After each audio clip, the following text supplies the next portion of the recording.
Hello, everybody, and welcome to your lesson on figurative language. We're going to be learning how to add figurative language and what figurative language is in terms of your poetry.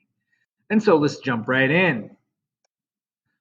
There's going to be some essential vocab that we'll be going over today. I want you to know what figurative language is, what it means for something to be literal versus figurative, a metaphor, a simile, personification, apostrophe, hyperbole, and cliche are all terms that should be added to your vocabulary by the end of the day today. Hopefully, you've had some introduction to these topics, and today will be review or furthering your knowledge on these things. If it's the first time hearing about these, you may need to watch this video one or a couple of times. So, what is figurative language? In its basic sense, figurative language is speech that cannot be taken literally. Literal means taking the word at its most basic way. So, if somebody says, I am starving, right? If they are being literal, they mean they are actually starving. Their body has begun to break down and feed itself off their own tissue. Now, it's very rare in the United States to meet somebody who is literally starving. When people say this, typically what they mean is they are hungry. That's the figurative meaning. So they're not literally starving, they're figuratively starving. And so literal language means it's meant to be taken in exactly its dictionary definition. Figurative language means that it's somehow not supposed to be taken that way. And so the most basic form of figurative language are similes and metaphors. And typically, this is where you compare two unlike things to show some kind of similarity, right? And so if somebody says, I'm as full as a balloon, right? Like maybe they've ate too much. Are they literally as full as a balloon? No. But the comparison between them and a balloon that's been blown up creates some kind of meaning in the reader's head that helps to make sure that they understand something. And so when you see this word such as like or as, it's a simile, it's listed. Metaphors are much more subtle. They don't use like or as, they just state something that is meant to be a figurative comparison. So if somebody's really tired and they say, I'm out of gas, they aren't literally out of gas. They aren't literally short on hydrocarbon fuels. What it means is they're tired. This is figurative language. And so they're comparing themselves to a car that is out of fuel or some other machine that's out of fuel. And in that comparison, they're creating meaning. And this is something you're going to be using a lot in poetry because this is a really powerful tool for promoting understanding. And so if you don't think that you use figurative language, just think about it this way. Most insults are figurative. Now, I'm not going to go into the really using swear word insults, but let's take a look at some of these things. If you say he's such a pig, right? You don't mean he's literally a pig. You're comparing this person to a pig to show some similarities. And typically, if the comparison is not favorable, it's an insult. And so typically a lot of insults revolve around comparing somebody to something they would rather not be compared to. Uh, if you say she won't stop yapping in my ear, yapping is a term for a short, sharp bark.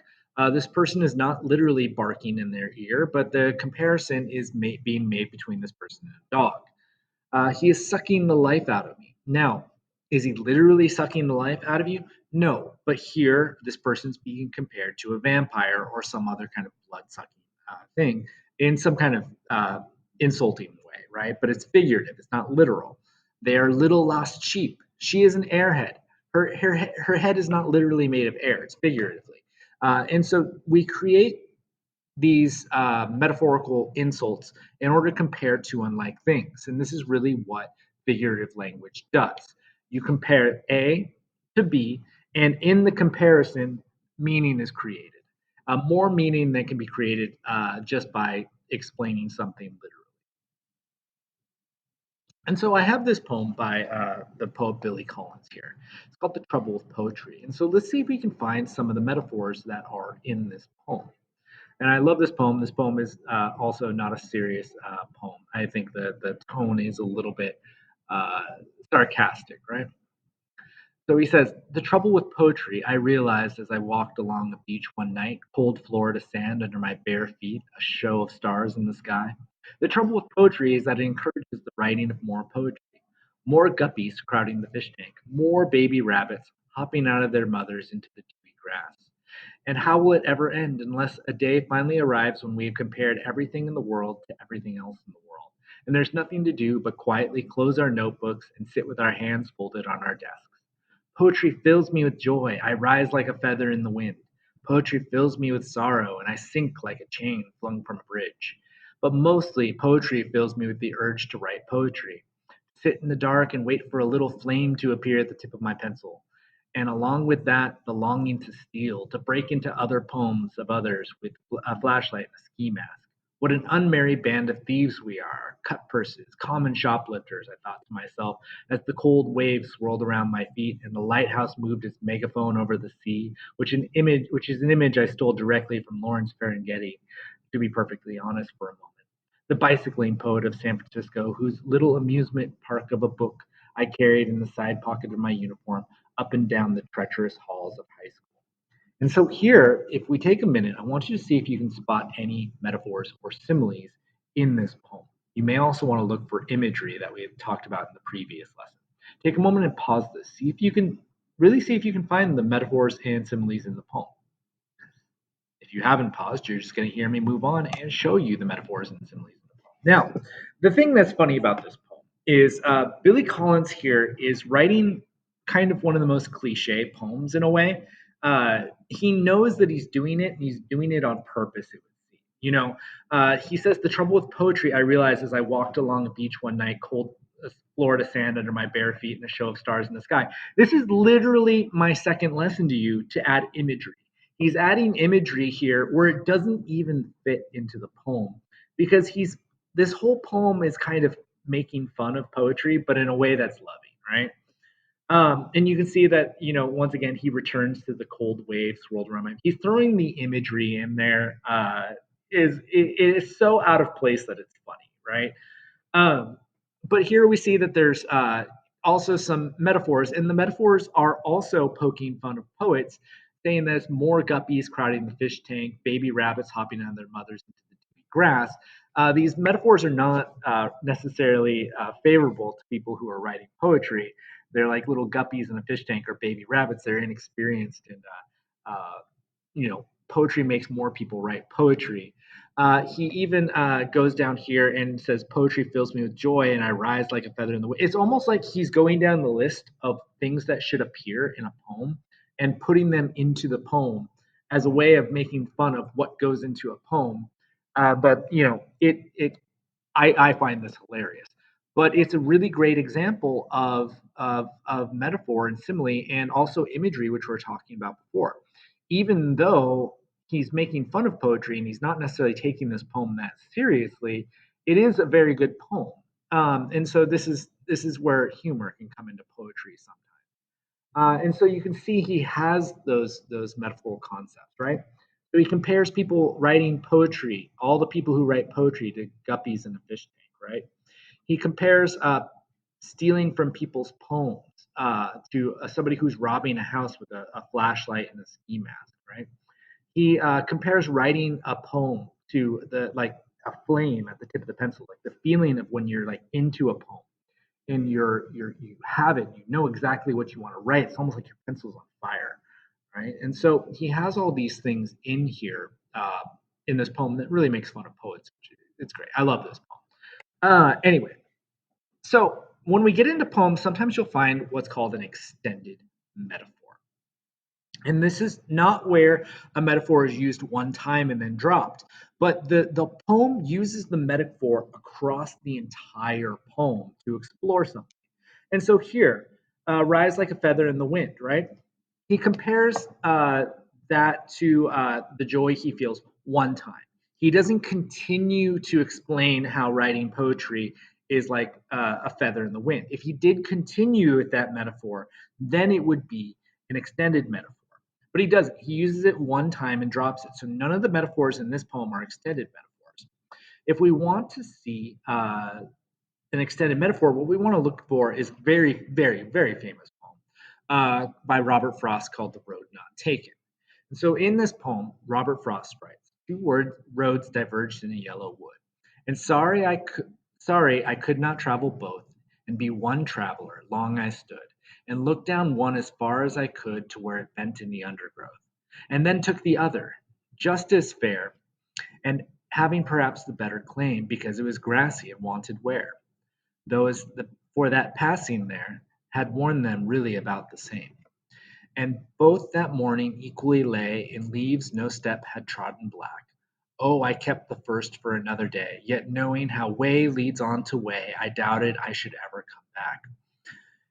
I shall be telling with this with a sigh, somewhere ages and ages hence. Two roads diverged in a wood, and I took the one less traveled by, and it has made all the difference. And so here, Robert Frost is talking about two paths in a road, but this is poetry. So we know that while this is creating a very vivid imagery of somebody standing in a on a path in the woods during like fall. You can tell it's probably like dewy and cold because it says the leaves no step had trodden black. Because if you step on a leaf and it kind of turns black after walking on, it's probably a little bit wet. Also that it's fall because the leaves are on the ground. It's yellow. Anyway, that's the imagery of the poem. But we're not talking about imagery. We're talking about metaphor. And so is this an interesting poem because he's talking about going on a walk in the woods? No, it's not an interesting poem because he's going on a walk in the woods. What he's doing is he's comparing this walk on the woods and the choices you make when you're walking on path to the choices that are made in life. And here he had to choose between one thing and another in his life, and he had to make a major life choice that would lead him down a different path. And he said, "I really wanted both." He says, you know, uh, sorry I could not travel both and be one traveler, right? He was like, why can't I do both of these things? He has to choose one or the other. And this is very much like choices we make in life. And he says, where does he say it? Oh, I kept the other for another day, saying that like, oh yeah, I'll go down that path later. He says, yet knowing how way leads on to way, I doubted if I should ever come back. And he's saying, this path might keep going. I might never be able to come back and do this other one. And so here is him comparing uh, the choices that are made in life to the path that he's walking on. And here he says, I took the one less traveled, and that has made all the difference. And this can be most commonly this is interpreted to say that like taking the road less traveled is an important decision and it's made his life better. I've heard also interpretations where really Robert Frost is saying that really it doesn't matter.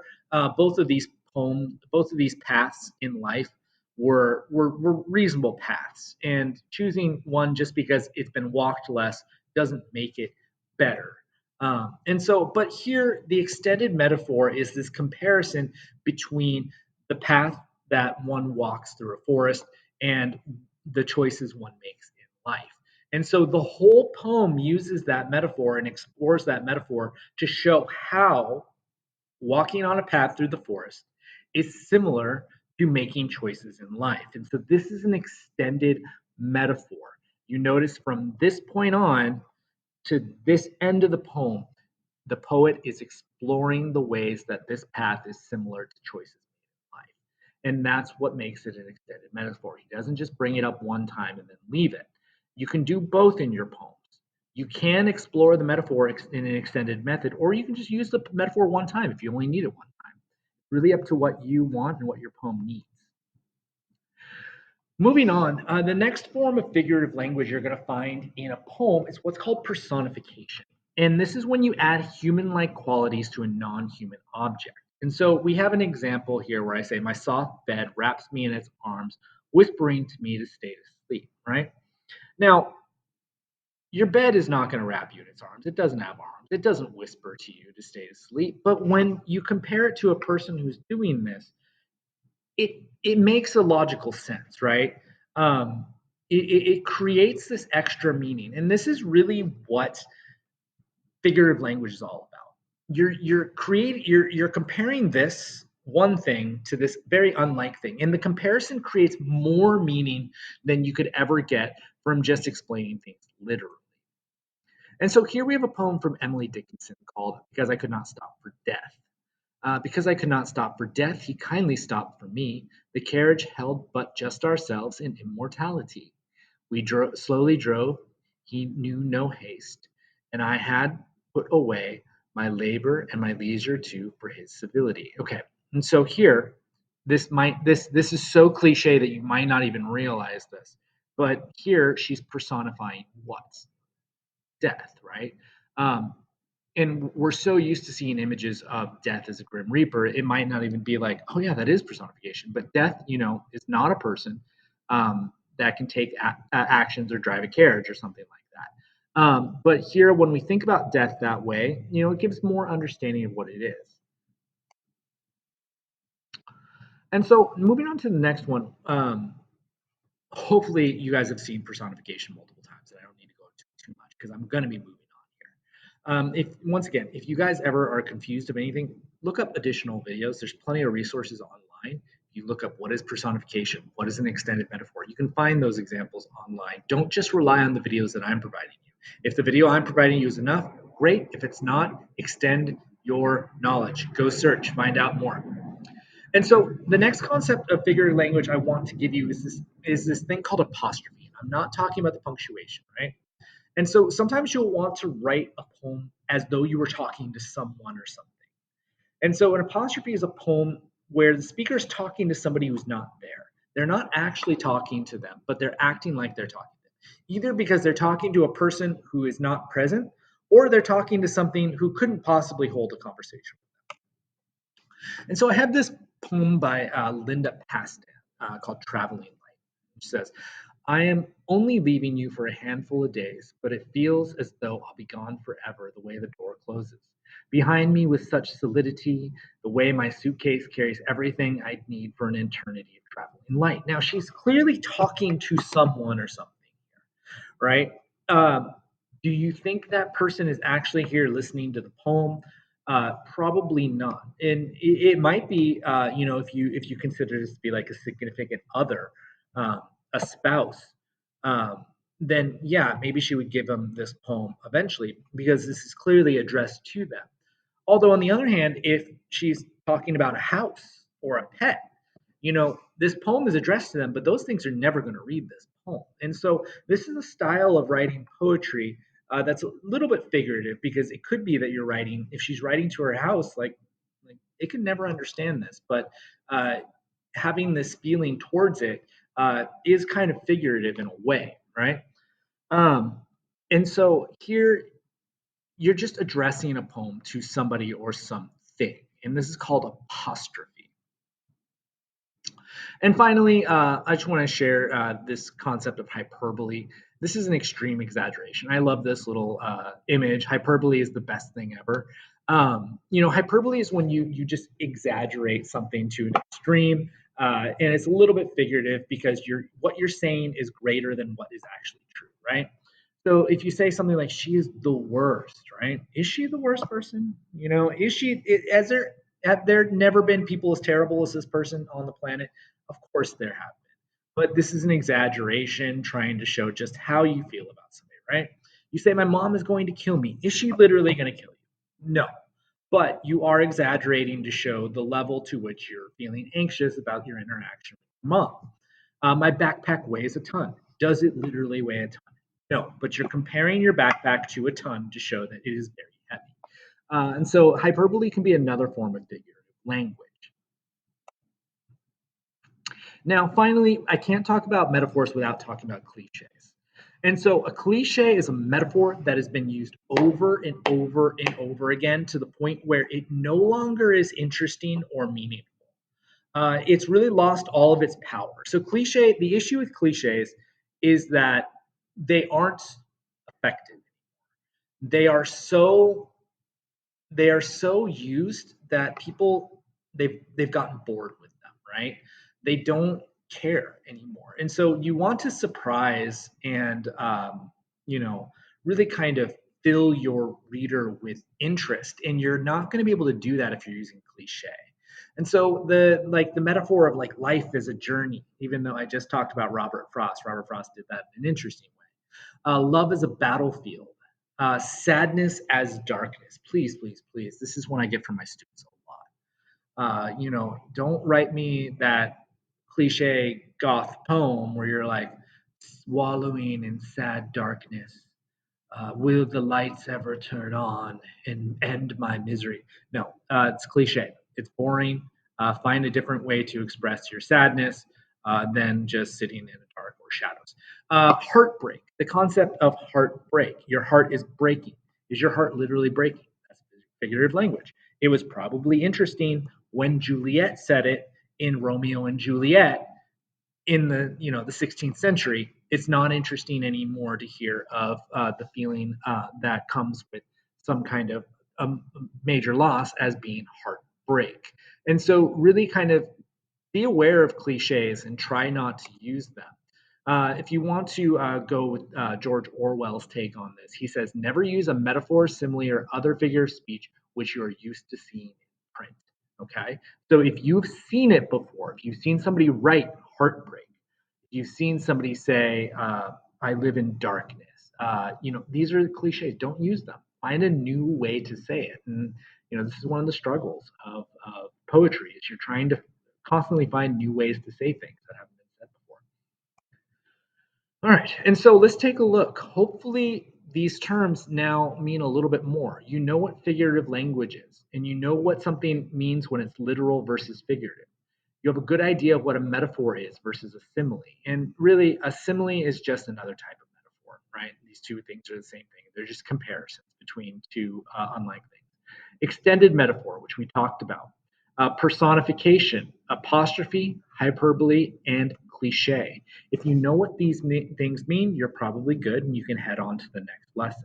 If you don't know what they mean, it's probably time to do a little bit more research and a little bit more studying on these topics. Not understanding these things is not an acceptable approach. You're learning poetry and you're learning it because you chose it. So you really want to make sure that you are going all the way through and getting these concepts down to maximize your craft, right? And so here's one last thing. Let's see if we can find some of these concepts in this poem by Sylvia Plath. Sylvia Plath, probably one of the most famous poets of this century. Um, she's just kind of a legendary figure in the poetry world. And this poem is called Mirror. I am silver and exact. I have no preconceptions. Whatever I see, I swallow it immediately, just as it is, unmisted by love or dislike. I'm not cruel, only truthful. The eye of a little god, four cornered. Most of the time, I meditate on the opposite wall. It is pink with speckles. I have looked at it so long, I think it's part of my heart. But it flickers. Faces in darkness separate us over and over. Now I am a lake. A woman bends over me, searching my reaches for what she truly is. Really is. Sorry, I can change words. Then she turns to those liars. The candles or the moon. I see her back and reflect it faithfully. She rewards me with tears and an agitation of hands. I am important to her. She comes and goes. Each morning it is her face that replaces the darkness. In me she has drowned a young girl, and in me an old woman rises toward her day after day like a terrible fish. All right, so take a minute, pause this. See if you can find personification. See if you can find apostrophe, hyperbole, metaphor, simile, imagery, which we talked about. Uh, what is it that you can find in this poem? Pause the video if you need to, because I'm going to show what I see in a minute. No, second. All right. And so here, you can see in blue, we have personification, right? We have this mirror pretending to be a person. It's talking about itself as though it is a person. It's not a person, it's a mirror. It doesn't do anything, right? The green, we have examples of metaphor or simile. And then the yellow, we have just good imagery, right? Um, and so here, I think the most metaphorical or figurative line is in me she has drowned a young girl, and in me an old woman rises toward her day after day like a terrible fish. And so Sylvia Plath definitely had a few issues with aging and maintaining certain standards of appearance and what happened as she got older.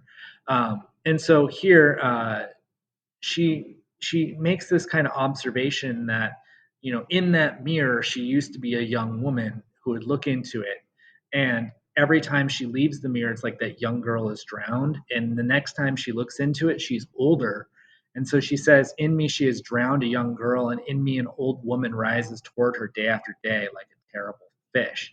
And so every time she looks into the mirror she's literally older, and she's showing those signs of aging. And so it's the mirror is like a pond, and on the surface her reflection is coming up, and she views that reflection as like this terrible ugly fish that's coming out of the depths. And so that's a really powerful metaphor. And this is really one of those metaphors that really highlights this concept of qualia that I talked about 3 lessons ago.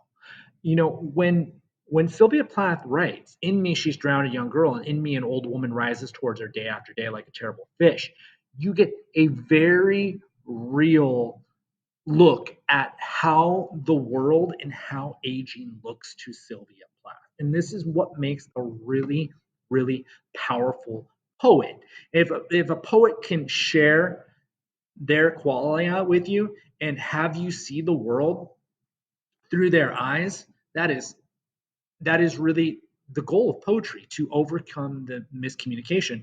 It's like I would never think to look at myself in the mirror and think that I'm drowning a younger version of myself, and like an old man is appearing, and fear it like some fish coming out of the water. But when I hear that, when I see that, I now can put myself in some piece of Sylvia Plath's experience and understand that, and that is what poetry is written for. And so metaphors and similes are a really amazing way to do that, because the way you compare things often gives a very clear idea of what your experience is like to you. And so let's take a look at our assignment. Hello again, and here we are looking at your assignment for mastering figurative language. This is going to be a 3-poem assignment where I just want you to prove you understand 3 of the concepts that we've gone over in this lesson. And so you're going to be writing 3 poems of at least 50 words each. Each poem will show a different kind of figurative language, and so you'll be writing 3. The first is a poem with an extended metaphor. And so you're going to take some metaphor that compares to some other thing, and you're going to use the poem to show how those 2 things are related. The second is personification. Use a poem that uses personification to show human qualities to a non-human or inanimate object. And last one's the apostrophe, right? And so write a poem that's addressed to someone or something that is not present. And so I want to see that you can do these 3 things. Down here, if you scroll down, you'll see that there's a spot for writing each. I would like to see the poems written in the boxes here below the prompt, okay? Once again, if you have any questions, make sure you bring them to class ready to ask me and get help if you need it. I look forward to seeing your poems, and thank you for watching this video.